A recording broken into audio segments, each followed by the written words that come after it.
23일은 일본의 오키나와 위령의 날입니다. 태평양 전쟁 당시 패전을 목전에 둔 일본군이 오키나와를 최후 방어선으로 버티다가 수많은 주민들이 피해를 입은 것을 기리는 날입니다. 그러나 일본이 숨기고 싶어하는 역사인 오키나와 주민 집단 자결을 기억하는 날이기도 합니다. 일본은 이 역사의 증인들을 끊임없이 협박하면서 역사를 왜곡하려고 합니다. 그런데 가장 드라마틱한 인생을 살았던 유력 증인 82세의 할머니를 우익들이 협박한 일이 있었습니다. 일본에서 오늘 대대적으로 보도된 내용입니다. 오키나와 집단 자결은 태평양 전쟁 막바지인 1945년 3월 28일 미군이 오키나와현 섬들에 상륙하자 그 당시 일본군이 동굴 속에서 숨어있던 주민들에게 강요해서 주민들이 서로를 해한 것입니다. 지금까지 알려진 바로는 최소 9만 5천여 명이 이렇게 희생된 것으로 알려졌습니다. 일본군들은 오키나와 주민들이 미군에게 정보를 넘겨주는 스파이가 될 것을 우려했습니다. 그래서 주민들에게 미군에게 잡히면 딸들은 수치를 당하고 아들은 평생 강제노역에 시달린다. 이런 치욕을 후손에게 넘겨줄 수 없다. 라면서 칼과 권총과 수류탄 등을 건네주면서 집단 자결을 강요했던 것입니다. 이 역사적인 사실은 일본 우파 진영이 항상 사실이 아니다. 라며 역사 왜곡에 치중하는 핵심 쟁점 사안이기도 합니다. 그래서 2007년 봄 아베가 1차 정권을 잡았을 때에 교과서에 있는 일본군이 강제했다는 표현을 삭제하려고 추진했다가 오키나와 주민들이 들고 일어나기도 했습니다. 결국 아베 정부는 일본군 관여로만 살짝 바꿨습니다. 이러한 역사적인 증인으로 일본에서는 떨고 있는 소녀로 유명한 우라스키 스에코가 있습니다. 1945년 6월경 미군이 촬영한 것으로 보이는 영상에 어린 한 소녀가 배고픔과 공포로 떨고 있었습니다. 2019년 영상이 공개되었을 때 우라스키 스에코는 나는 7살이었다. 일가 친척들은 동굴에서 모두 살아나지 못했다. 나는 시신들을 해치고 기어나왔다. 나는 파란 눈에 미군이 무서워서 벌벌 떨고 있었다.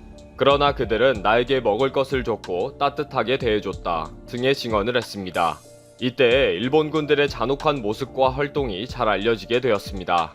떨고 있는 소녀의 이야기는 때로는 일본의 전쟁 피해를 알리는 도구가 되기도 했지만 일본 군들의 만행을 알리는 일에 더 소중한 증언이 되었습니다.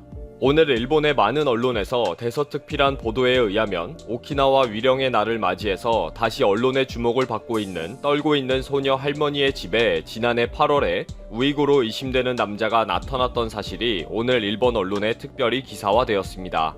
오늘 여러 일본 언론에 기사화된 내용을 보면 이 남자는 우라스키 스에코 할머니의 집에 찾아와서 당신이냐 말 조심해라 라는 식으로 추궁과 협박을 하고 갔다고 합니다. 그리고 그 남자는 오키나와에 아직 살아있는 증인들에게도 찾아가서 협박을 했다고 합니다. 오키나와 지식인들은 일본 정부가 오키나와의 진실을 숨기려고 하는 이때에 증언자를 위축시키고 기억들의 상속을 방해하려는 의도가 보인다며 반발했습니다. 할머니의 이야기에 의하면 안면도 없는 남자가 와서 신문에 나온 내용과 증언을 비난했다고 합니다. 이후 친척들은 할머니는 이후 외출을 삼가고 손님도 두려워하게 되었다. 그 남자는 할머니의 기억을 전파하기 싫어하는 의도가 있었다고 전했습니다.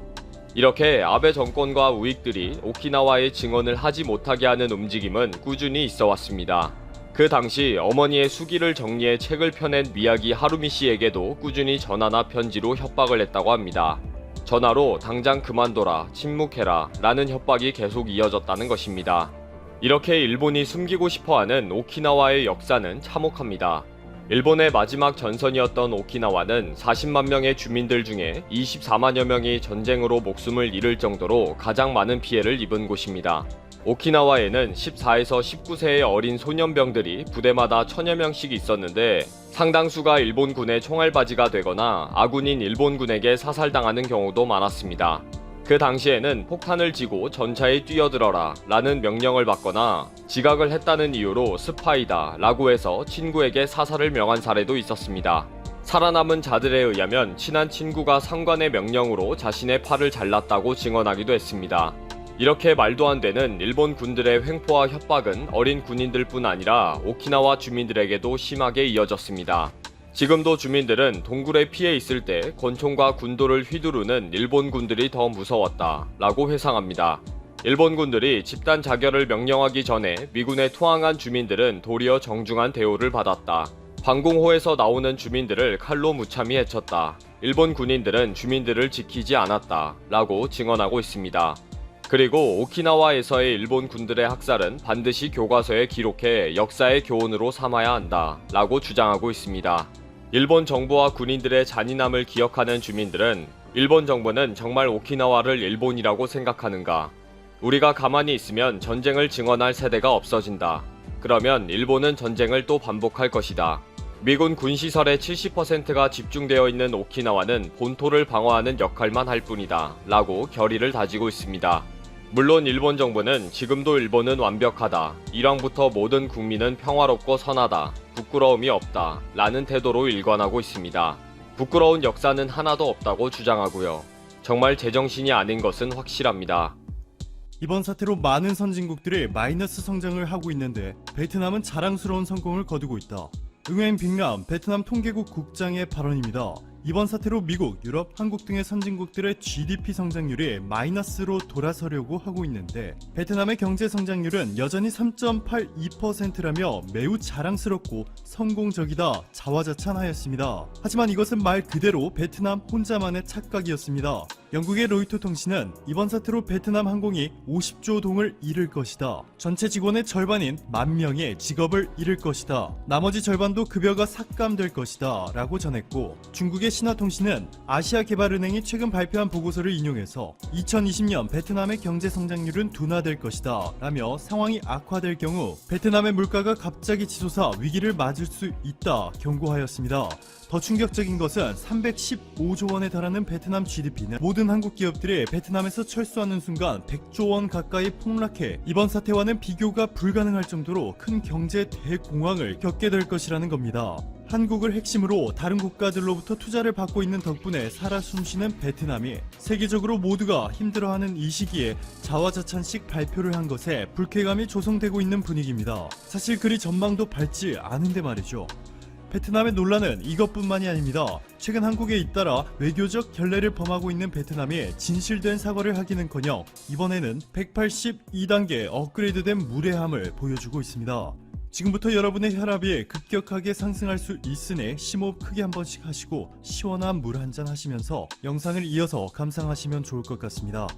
베트남 현지 언론의 보도에 따르면 다음 달 15일부터 베트남인이 한국에 일하러 가려면 1억 동, 우리 돈으로 525만 원을 보증금 명목으로 베트남 정부에 내야 한다는 정책을 응웬 수억 북 베트남 총리가 서명했습니다. 이와 함께 베트남인들은 베트남 사회정책은행으로부터 최대 1억 동을 빌릴 수 있다며 원금을 갚는 시기와 이자율은 협상하자라는 식의 공지를 밝혔습니다. 이렇게 되면 베트남 정부가 한국으로 취업한 베트남 노동자들을 손쉽게 관리할 수 있어 한국 내 베트남 불법 체류자들이 줄어들 것이라는 의견도 있지만, 베트남 정부가 보증금 납부 의무화를 시작한 것은 이미 7년 전 일이고 시행된 이후에도 한국에 불법 체류하고 있는 근로자 중에서 30%가 베트남인으로 전혀 해결되지 않고 있죠. 한국 내 베트남 유학생들은 더 심각합니다. 교육부의 통계에 따르면 불법 체류 외국인 유학생 전체의 무려 63%가 베트남 국적의 학생이었는데요. 최근 한국에 있는 베트남 유학생들이 불법 체류도 모자라서 한국 정부의 경고도 완전히 무시해버리는 사태가 발생해 충격을 주고 있습니다. 군산대학교에 다니던 베트남 유학생 3명, 베트남 국적 여성 2명과 남성 1명이 최근 해외에서 한국으로 돌아왔고, 한국 정부는 다른 모든 외국인과 한국인들에게 그랬듯이 이들에게도 자가격리 지침을 내렸습니다. 그런데 군산시 전담 공무원이 이들이 자가격리를 잘 준수하고 있는지 확인하기 위해서 지난 3일 오후 7시에 전화를 걸었지만 베트남 유학생 3명 중에서 그 누구도 전화를 받지 않았습니다. 이를 수상하게 여긴 군산시는 경찰과 함께 이들의 소재를 파악하기 위해 조사에 나섰고 충격적인 장면을 목격하게 됩니다. 이들은 군산시의 추적을 피하기 위해서 핸드폰을 거주지에 두고 자가격리 장소를 이탈한 것입니다. 전북도 관계자는 이들 3명은 고의적으로 격리지를 이탈하였다며 무관용 원칙에 따라 엄중히 대처할 것이라 밝혔고, 법무부는 조만간 이들의 추방 여부를 결정할 것으로 알려졌습니다. 한국에 대한 베트남의 배신은 여기서 멈추지 않습니다. 베트남이 통일된 후 역사상 최초로 베트남이 동남아시아 게임에서 우승컵을 쥐게 만들어준 인물, 121위까지 추락했던 베트남의 피파 랭킹을 단숨에 94위까지 올려놓은 주인공, 박항서 감독 덕분에 다른 나라들은 수백, 수천억 원을 투자해야만 얻을 수 있는 국가 홍보 효과를 베트남은 한국의 박항서 감독 덕분에 거의 공짜로 누리고 있습니다. 박항서 감독이 직접 자신의 연봉을 구체적으로 공개한 적은 없지만 베트남 현지 언론 뚜오이제의 최근 보도에 따르면 현재 박항서 감독이 받고 있는 금액은 처음 베트남 축구협회와 계약했던 액수의 2.5배인 세후 6,180만원, 이외에도 박항서 감독이 거주하고 있는 주택과 제공된 자동차, 항공 비용 등 모두 계산하면 한 달에 총 9,888만원 정도를 받고 있는 것으로 전해졌습니다. 연봉으로 계산하면 12억 원 정도가 되는 것이죠. 자, 그런데 베트남은 박항서 감독에 12억 원을 지급하는 대신 박항서 감독은 베트남에 수백, 수천억 원에 달하는 국가 홍보 효과를 안겨주는 동시에 1인당 130만 원을 넘게 지출해 베트남에서 큰 손이라 불리는 한국인 관광객 수를 대폭 늘리는 데 상당한 기여를 하였습니다. 하노이 탄롱대 교수는 그동안 베트남 젊은이들 사이에서 애국심은 그저 추상적인 개념에 불과했다. 그런데 축구 경기를 통해 많은 베트남 청년들이 애국심을 느끼기 시작했다. 베트남인으로서 긍지와 자부심을 갖게 되어 베트남의 성장에 큰 역할을 하게 될 것이라 전했습니다. 즉 박항서 감독은 단순히 베트남 축구팀을 우승팀으로 만들어 베트남에 막대한 경제적 이득을 안겨주었을 뿐만 아니라 베트남 젊은이들에게 애국심이 무엇인지까지 일깨워준 진정한 영웅이죠. 여기에 최근 박항서 감독은 베트남이 이번 사태를 잘 해결했으면 바란다며 1억 2천만 동을 기부하는 훈훈함까지 보여주었습니다. 그런데 베트남 언론의 배신은 너무나 충격적이었습니다. 한 베트남 언론사는 박항서 감독의 연봉 삭감 왜 할 수 없나? 라는 제목과 함께 이번 사태로 현재 박항서 감독의 일이 많지 않다, 이번 사태가 끝날 때까지 연봉 삭감으로 더 많은 책임을 져야 한다 등의 막말을 쏟아냈습니다.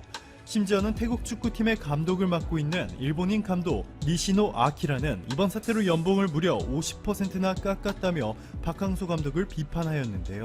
이것은 매우 잘못된 비교죠. 태국의 언론 SMN 스포츠마저 태국 감독을 맡고 있는 일본의 니시노 아키라에 대해 이렇게 말하고 있습니다. 박항서 감독이 니시노 감독보다 좋은 두뇌를 가지고 있다. 태국 축구는 이미 베트남 밑으로 추락했다.